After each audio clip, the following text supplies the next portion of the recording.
성도 여러분, 우리가 8주에 걸쳐 느헤미야를 나누는 가운데 그 마지막 장에 이르렀습니다. 느헤미야 13장에 나오는 본문을 함께 읽었는데요. 이 느헤미야서의 마지막 장은 상당히 뜻밖의 상황이지요. 우리가 지난주 무너진 성벽이 다시 세워지고 온 백성이 그 성벽을 하나님께 봉헌하며 예루살렘의 기쁨은 성 밖으로 성을 넘어 멀리 울려 퍼진 그 절정의 장면을 함께 나누었습니다. 거기서 느헤미야서가 막을 내렸다라고 하면 우리는 더없이 아름다운 마무리를 얻었을 것입니다. 자, 그런데 느헤미야서는 거기서 끝나지를 않고 오늘 이 13장의 일을 더하여 전합니다.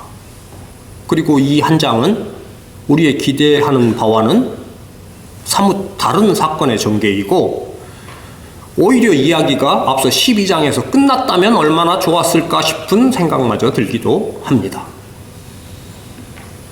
13장이 그리고 있는 장면은 봉헌의 간격이 있고서 얼마간의 시간이 흐른 뒤입니다. 느헤미야는 잠시 페르시아 왕에게 돌아가 있다가 다시 예루살렘으로 돌아옵니다. 자, 그런데 돌아와 마주한 이 성읍의 풍경은 그가 떠날 때의 성이 아닌 것이지요. 그가 돌아와 보니 이 백성은 다시 무너져 있고 그 모습이 이 느헤미야 13장에 구체적으로 나열이 됩니다. 크게 보자면 4곳이 무너져 내린 모습이죠. 먼저는 하나님의 전이 훼손이 된 것입니다. 제사장 엘리야십이 대적이었던 이방 사람 도비아와 결탁을 하여 심지어는 성전 뜰에 그를 위한 방을 내어주기까지 합니다. 이 백성을 조롱하던 도비아가 그 거룩한 하나님의 전 뜰에 방을 차지하고 들어앉아 있었던 것이죠. 다음으로는 에베의 성김이 무너져 있었습니다. 성전에서 섬기던 레위 사람들이 그들이 다시 모였지만 받아야 할 몫을 제대로 주지 않아 또 생계가 어려워져 그들이 다시 성전을 떠나 저마다의 밭으로 흩어져 버린 것입니다. 그리고 안식의 규례가 무너져 있습니다. 거룩해야 할 안식일에 사람들이 짐을 지어 나르고 물건을 사고 팔면서 온 성이 마치 장터와 같아진 것이죠. 끝으로는 믿음의 가정이 무너져 내린 모습입니다. 이방 여인과 맺어진 집에서는 그 자녀들이 유다의 말조차 잃고 하나님의 백성이라는 정체성마저 희미해져 버린 것입니다. 성전도, 예배의 섬김도, 안식의 시간도, 그리고 가정도, 신앙의 자리라 할 이 4곳이 하나같이 다시 허물어져 있는 것이죠. 그런데 이 무너짐의 모습들, 지난주에도 잠깐 언급했지만 사실 이 백성들이 하나님 앞에 죄를 자복하며 맹세했던 바로 그것들입니다. 하나님의 전을 돌보겠다고, 레위 사람의 몫을 끊지 않겠다고, 안식일을 지키겠다고, 이방과 함부로 섞이지 않겠다라고 9장과 10장에서 그토록 굳게 언약했던 다름 아닌 그 항목들인 것이지요. 그것이 하나도 남김없이 되돌아가 버린 것입니다. 성벽을 쌓는데 52일이 걸렸고 그 성읍이 제 모습을 되찾고 백성들의 신앙이 다시 일으켜지는 데에 긴 시간이 필요했습니다. 그런데 그 모든 것이 무너지는 데에는 느헤미야가 잠시 자리를 비운 그 짧은 시간이면 충분했던 것이죠. 세우고 회복시키는 일은 더디고 무너지는 일은 이토록 빨랐던 것입니다. 느헤미야가 이러한 모습을 그냥 둘 수가 없겠지요. 당연히 그가 탄식하며 팔을 걷어붙이고 다시 하나하나 바로 잡아 나가는 것이 이 느헤미야 13장이 전하고 있는 내용입니다. 자, 그러니 백성들의 이 실망스러운 모습이 또 등장을 하며 느헤미야서가 끝을 맺는다라는 것은 어찌 보면 우리에게 참으로 아쉽게 다가오는 모습이지요. 그러나 어쩌면 바로 여기에 이 책이 우리에게 전하려는 가장 정직한 진실을 담고 있을지도 모릅니다. 지난날 은혜의 절정을 맛보았고 나의 믿음이 뜨거웠다라는 것으로 우리의 신앙이 완성되는 것이 아니라는 것이죠. 언제고 다시 넘어질 수 있기에 세우는 일 못지않게, 아니 어쩌면 그보다 더 어려운 일이, 우리 마음에 깊이 새겨야 할 일이 지켜가는 일이라는 것입니다. 그것을 이 느헤미야서의 마지막은 우리에게 보여주는 것이죠. 오늘 우리가 읽은 본문은 앞서 그 네 모습의 무너짐 가운데 특별히 안식일의 이야기를 펼쳐놓고 있습니다. 우리가 들어가 보도록 하겠습니다. 15절을 함께 읽겠습니다. 시작. 그때에 내가 본즉 유다에서 어떤 사람이 안식일에 술투를 밟고 곡식단을 나귀에 실어 운반하며 포도주와 포도와 무화과와 여러 가지 짐을 지고 안식일에 예루살렘에 들어와서 음식물을 팔기로 그날에 내가 경계하였고. 느헤미야가 안식일에 성을 둘러보다가 마주한 광경입니다. 어떤 이는 술투를 밟아 포도주를 짜냅니다. 어떤 이는 곡식단을 나귀에 실어 나눕니다. 또 어떤 이는 온갖 짐을 지고 성 안으로 들어와 물건을 팔고 있습니다. 여느 날 같으면 부지런한 풍경이겠지만 문제는 안식일이라는 것이죠. 자, 이 백성에게 안식일은 어떤 날인가요? 그저 단순히 일주일에 하루 쉬는 날이 아니지요. 그들에게 안식일의 규례가 주어질 때에 거기에는 크게 세 가지의 깊은 뜻이 담깁니다. 첫째로 안식일은 창조를 기억하는 날이지요. 하나님께서 엿새 동안 천지를 지으시고 7일째 되는 날 쉬셨습니다. 그러니 이 백성이 1회째 되는 날 일을 멈춘다라는 것은 이 세상을 지으신 분이 하나님이시라는 것을, 그리고 나 또한 그분이 지으신 피조물임을 고백하는 것입니다. 일손을 놓는다라는 것은 내가 일하지 않으면 세상이 돌아가지 않는다라는 그 교만을 내려놓는 것이죠. 이 세상을 붙들고 계시는 분이 계시며 내 삶을 주관하는 것은 내가 아니라 하나님이심을 인정하는 것이 이날의 안식에 담긴 의미입니다. 둘째로 안식일은 구원을 기억하는 날입니다. 신명기 5장 15절에 보면 하나님은 안식을 명하시며 너는 애굽 땅에서 종이 되었던 것을 기억하라 하시지요. 그런 너를 내 하나님 여호와께서 거기서 인도하여 내었으니 그러므로 안식일을 지키라, 이렇게 말씀하십니다.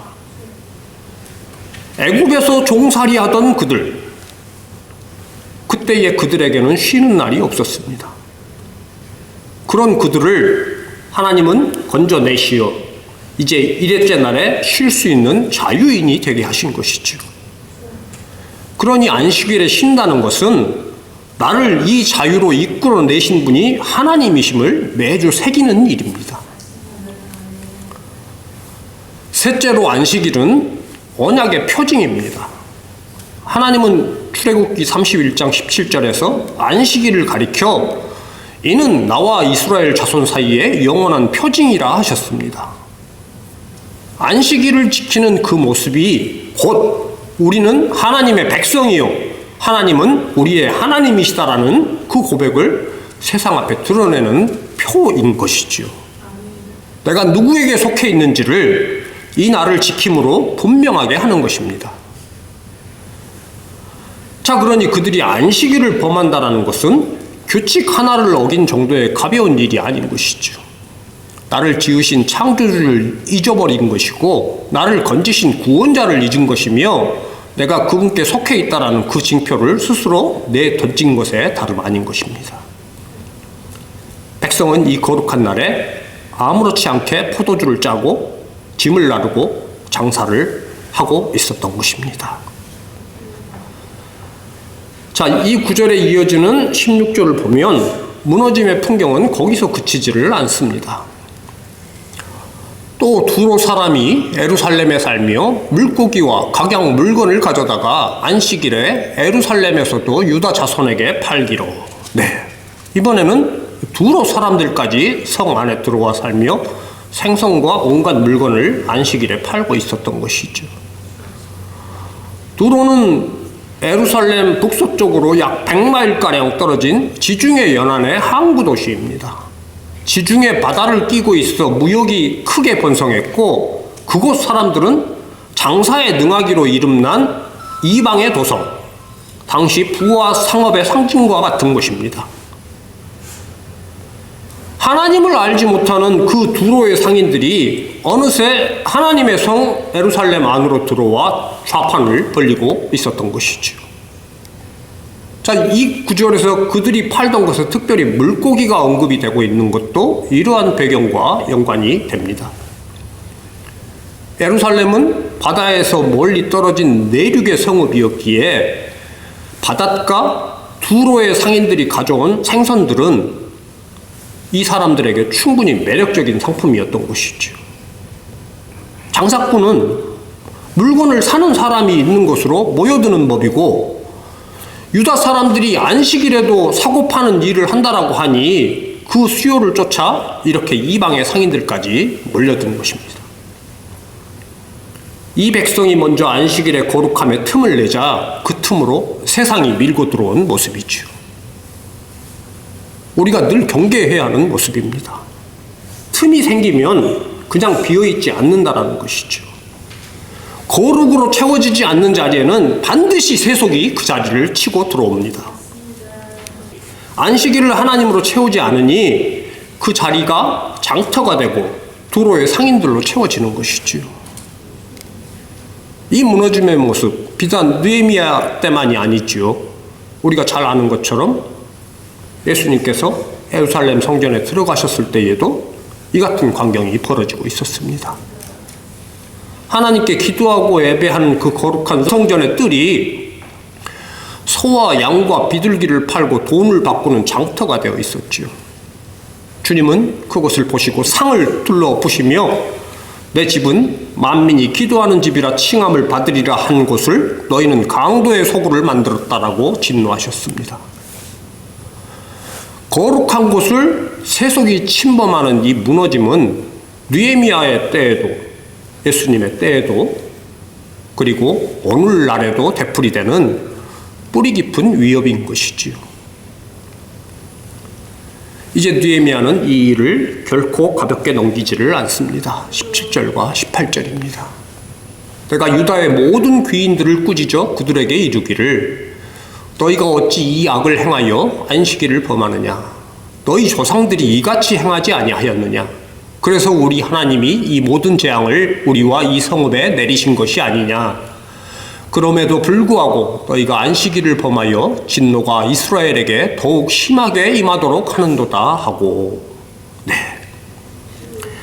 느헤미야가 이 일을 얼마나 중차대하게 여기는지를 그가 끌어와 들고 있는 내용을 통해 볼 수가 있지요. 그는 백성의 조상들과 그들이 겪은 재앙을 상기를 시킵니다. 너희 조상들이 바로 이렇게 하나님의 규례를 가볍게 여기다가 결국 하나님의 진노를 사서 이 성이 무너지고 너희가 포로로 끌려가지 않았느냐라는 것이죠. 바벨론에 의해 성이 함락당하고 백성이 사로잡혀갔던 그 참혹한 재앙이 실은 이런 사소하다 여기는 불순종들이 오랜 세월 쌓인 끝에 온 것임을 들어서 이 백성을 꾸짖습니다. 그 옛날 나라가 무너진 것은 어느 날 갑자기 온 백성이 하나님을 등지겠다고 선언해서가 아니라는 것이죠. 이 정도쯤이야 하는 작은 타협들이 한 세대, 두 세대 쌓이고 쌓인 끝에 온 것이었습니다. 지난날 그렇게 무너졌는데 너희가 또 그 길에 서고 있다라고 이렇게 꾸짖는 것이죠. 그들 제각각 나름의 이유는 있었을 것이고 하나하나 떼어놓고 보면 대단한 죄처럼 여기지 않았겠죠. 안식일에 조금 일한 것뿐이다. 포도가 익었으니 그것을 짰고 장이 서니 내다 팔았고 필요한 것을 샀다. 좀처럼 보기 힘든 생선도 있길래 먹고 싶어서 샀다. 하지만 느헤미야는 바로 그 사소해 보이는 틈이 지난 역사에 예루살렘을 무너뜨린 그 죄와 조금도 다르지 않다라고 경고를 하는 것입니다. 지금 너희는 그때의 그 재앙을 다시 불러들이고 있다. 이렇게 말하는 것이죠.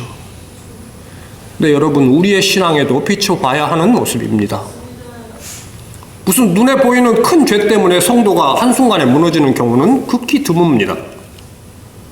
예배보다 앞세우는 일이 하나 둘 늘어나고 말씀과 기도의 자리가 조금씩 뒤로 밀리는 것이죠. 이번 한 번쯤이야 하는 마음이 어느새 익숙해지고 그 틈을 세상적인 유혹과 즐거움이 파고드는 것입니다. 우리의 신앙도 그렇게 조용히 새어나가는 것이죠. 우리가 정작 경계해야 할 것은 사소하다라는 이유로 무심코 넘겨버리는 바로 그 작은 틈이라는 것을 이 장면은 우리로 하여금 돌아보게 합니다. 자, 이제 느헤미야는 꾸짖음에 멈추지 않고 그가 실행하여 움직입니다. 19절입니다. 안식일 전 예루살렘 성문이 어두워갈 때에 내가 성문을 닫고 안식일이 지나기 전에는 열지 말라 하고 나를 따르는 종자 몇을 성문마다 세워 안식일에는 아무 짐도 들어오지 못하게 하였으므로. 네, 아멘. 느헤미야가 맨 먼저 한 일은 성문을 닫는 것이었습니다.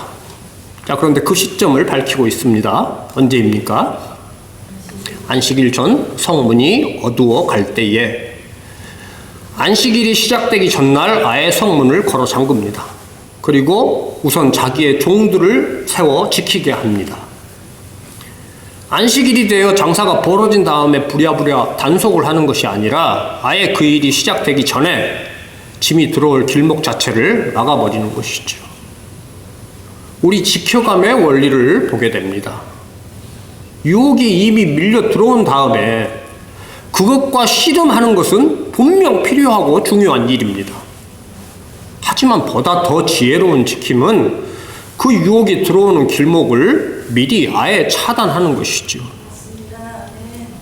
무너진 일이 있는 다음에 후회하며 수습하는 것이 아니라 무너질 만한 틈을 미리 닫아버리는 것입니다.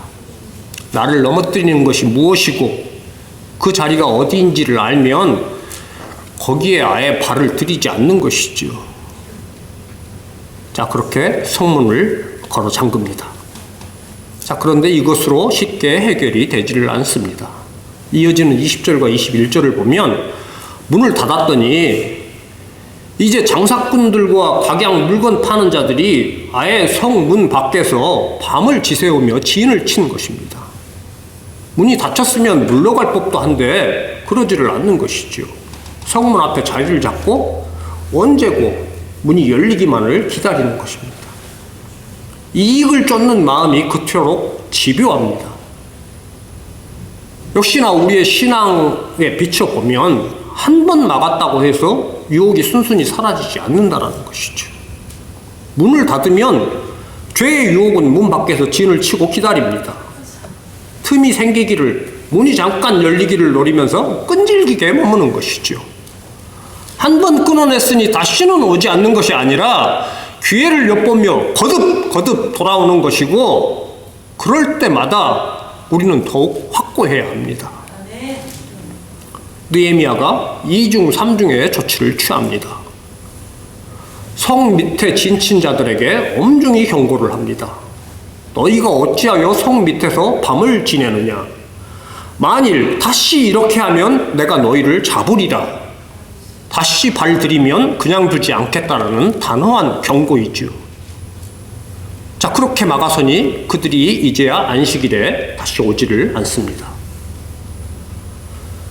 자, 이렇게 무너지는 것은 그저 내버려 두기만 해도 순식간이지만 그것을 다시 지켜내는 데는 이렇게 문을 닫고 사람을 세우고 물러가지 않는 자들에게 거듭 경고를 하며 이렇게 돌려보내는 이 하나하나의 수고가 필요했던 것이죠. 끊임없이 살피고 막고 다시 세우는 그 애씀을 우리에게 보여주고 있습니다. 자, 여기서 그치지를 않습니다. 22절입니다. 내가 또 레위 사람들에게 몸을 정결하게 하고 와서 성문을 지켜서 안식일을 거룩하게 하라 하였느니라. 내 하나님이여 나를 위하여 이 일도 기억하시옵고 주의 크신 은혜대로 나를 아끼시옵소서. 네, 아멘. 자, 느헤미야가 레위 사람들에게 몸을 정결히 하고 와서 성문을 지키게 합니다. 지금까지는 느헤미야의 종들을 임시로 성문에 세워두는 것이었습니다. 자, 그런데 이제 그 일을 하나님께 구별된 레위 사람들에게 맡기는 것이지요. 급한 불을 끄는 한때의 조치로 그치지를 않고 이제 계속 이어질 질서로 이렇게 아예 세워두는 그런 의미의 장면입니다. 한 번 바로 잡은 것으로 안심해서는 안 되겠기에 다시는 무너지지 않도록 지켜낼 책임이 있는 사람들에게 그들을 정식으로 세우고 또 그 백성에게 이어갈 체계를 이렇게 만들어 두는 것이지요. 느헤미야 자신이 또 다시 자리를 비울 수 있음을 알기에 그가 없어도 지켜줄 수 있도록 이렇게 철저한 조치를 취한 것입니다. 우리의 신앙을 지키는 것에도 내 결심 하나에만 기대는 것은 부족합니다. 나를 붙들어줄 예배의 자리, 기도의 자리를 함께 지켜갈 지체가 곁에 있어야 하는 것이죠. 그리고 우리의 일상에 말씀과 기도에 정해진 시간과 틀을 갖추는 구체적이고 실천적인 노력이 필요합니다.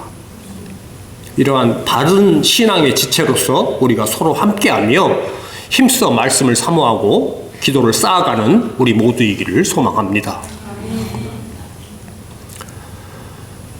자, 이에 더해 느헤미야는 한 가지를 더 하지요. 느헤미야가 이토록 애를 썼지만 그는 이 지킴이 자기 힘으로 되는 것이 아님을 아는 것입니다. 그가 모든 수고를 다하고 그 끝에 하나님의 은혜를 구하는 그 기도로 이어집니다. 내 하나님이여 나를 위하여 이 일도 기억하시옵고 주의 크신 은혜대로 나를 아끼시옵소서. 예. 하나님, 제가 애쓴 이 수고를 잊지 마시고 기억해 주세요. 하지만 나의 행한 수고가 아니라 주님의 크신 은혜대로 저를 긍휼히 여겨주세요 라는 기도입니다. 자기 수고를 다하고 그것을 주님께 아뢰며 그가 궁극적으로 구하는 것은 주님의 크신 은혜입니다. 제가 할 수 있는 데까지는 다 했습니다. 하나님, 그러나 이것으로 온전해지는 것이 아님을 저는 압니다. 언제고 이 연약한 백성은 다시 무너질 수 있습니다. 그러니 저의 이 수고를 기억해 주시고 주의 은혜로 긍휼히 여기사 온전케 하시는 일은 주님께서 맡아주십시오 라는 것이죠. 인간의 최선이 다다른 끝에서 그는 하나님의 은혜에 겸손히 모든 것을 내어 맡기는 것입니다. 자, 그리고 이 기도는 이 구절만이 아니지요. 사실 그가 이 개혁의 일을 하나씩 마무리할 때마다 이 기도는 반복하여 등장을 합니다. 오늘 본문 이 구절 다음에 23절부터는 이방 여인과 결혼하여 그 자녀들이 유다 말조차 잊어버린 그 가정의 문제를 바로잡는 장면이 나옵니다. 언약 백성으로서 그 백성이 정체성이 흐려지는 그 일에 대하여도 느헤미야는 팔을 걷어붙이고 다시는 이방과 함부로 섞이지 않도록 이렇게 바로잡는 그 모습이 이어지는데요. 그 일을 마치고도 그가 올리는 기도가 이 느헤미야서의 맨 마지막에 등장을 하는 것이죠. 30절과 31절을 보겠습니다. 자, 우리 함께 읽어보겠습니다. 시작. 내가 이와 같이 그들에게 이방 사람을 떠나게 하여 그들을 깨끗하게 하고 또 제사장과 레위 사람의 반열을 세워 각각 자기의 일을 맡게 하고 또 정한 기한에 나무와 처음 익은 것을 드리게 하였사오니 내 하나님이여 나를 기억하사 복을 주옵소서. 네, 아멘. 30절을 보면 느헤미야가 한 일이 다시 한번 요약이 됩니다. 백성을 깨끗하게 하고 제사장과 레위 사람을 제자리에 세워 각각 자기 일을 맡게 하고 또 정한 때에 애물을 드리게 하였다라는 것이죠. 무너졌던 것을 바로잡고 그것이 다시 무너지지 않도록 사람을 세우고 이어져 나갈 질서를 갖춘 것입니다. 오늘 우리가 앞서 나눈 그 지켜감의 수고가 이 마지막 요약에 고스란히 또 담겨져 있습니다. 자, 그리고 31절, 이 느헤미야서의 마지막 구절 역시나 내 하나님이여 나를 기억하사 복을 주옵소서, 이렇게 끝이 납니다. 웅장한 역사적인 승리나 성취에 대한 선언이 아니라 내 하나님이여 나를 기억하소서, 하나님의 주권 앞에 긍휼을 구하는 한 사람의 조용한 기도로 이 느헤미야서가 막을 내리는 것이지요. 사랑하는 성도 여러분, 자, 오늘로 이렇게 우리가 8주에 걸친 느헤미야서를 마칩니다. 네. 돌아보면 시작도 한 사람의 기도였습니다. 조국의 무너진 성벽의 소식을 듣고 홀로 울며 주여 이제 종의 기도를 들으소서, 느헤미야는 기도에 무릎을 꿇었습니다. 그 기도를 통해 시작된 역사는 성벽을 세우고 백성을 새롭게 하고 그 성을 봉헌하는 데까지 이르렀습니다. 세우고 새로워지고 봉헌하여 올려드리고, 하지만 오늘 본 것처럼 이 백성은 또 무너집니다. 그리고 그 무너진 현실을 다시 일으켜 세우기까지 느헤미야는 모든 수고를 마다하지 않고 다하며 자신의 사명을 신실히 감당해 갑니다. 그리고 그는 그 모든 일의 끝에 기도하지요. 내 하나님이여 나를 기억하소서. 오늘 13장만 놓고 보더라도 저희가 22절과 31절을 나누었지만 앞서 14절에서도 그가 하나하나 다시 개혁하는 그 일의 마무리는 항상 이 기도입니다. 무너진 성전을 바로잡고 레위 사람의 몫을 되돌리며 예배를 다시 세우고도 이렇게 하나님의 긍휼을 구합니다. 오늘 본문에서와 같이 안식일을 지켜내고서도 흔들린 가정을 돌이키고서도 그는 하나님이여 기억하시고 주의 크신 은혜로 아끼시며 복을 주옵소서, 이렇게 하나님의 은혜를 구하는 기도를 올려드립니다. 그토록 애써 지켜낸 사람이 끝내 붙든 것은 자기가 쌓은 공로가 아니라 하나님의 은혜입니다. 내 힘으로 해냈다 자만하지 않으며 할 수 있는 수고를 다한 그 모든 일을 기도로 주님께 맡겨드리는 것이지요. 나는 최선을 다하지만 주님께서 주관하시고 이루어 가십니다. 이 고백이 우리의 기도를 통해 늘 드려질 수 있기를 소망합니다. 우리를 새롭게 하시고 그 삶을 붙드시고 마침내 온전케 하심을 분명히 신뢰하며 모든 일을 주님께 기도로 아뢰는 우리 모두가 될 수 있기를 소망합니다. 죄의 유혹이 들어오려는 문은 굳게 빗장을 걸어 잠그고 기도를 게을리하지 않으며 우리에게 맡겨진 삶의 모든 자리 신실히 지켜나가는 저와 여러분 되시기를 예수님의 이름으로 축복합니다. 기도하겠습니다. 하나님 아버지, 세우는 일보다 지켜가는 일이 더 어려움을, 그리고 온전한 지킴은 주님의 은혜에 있음을 말씀을 통해 새깁니다. 죄의 유혹이 두려우려 할 때 미리 살피고 문을 굳게 닫을 수 있는 단호함을 주시고 같은 실수 반복하지 않도록 우리를 붙잡아 주시옵소서. 모든 일에 최선을 다하되 나를 기억하시며 긍휼히 여기시는 주님께 구하는 것을 잊지 않게 하시고 힘써 기도의 자리를 지키게 하여 주시옵소서. 예수님의 이름으로 기도합니다. 아멘. God will make a way where there seems to be no way. He works in ways we cannot see. He will make a way for me. He will be my guide. Hold me closely to His side. With love and strength for each new day. He will make a way.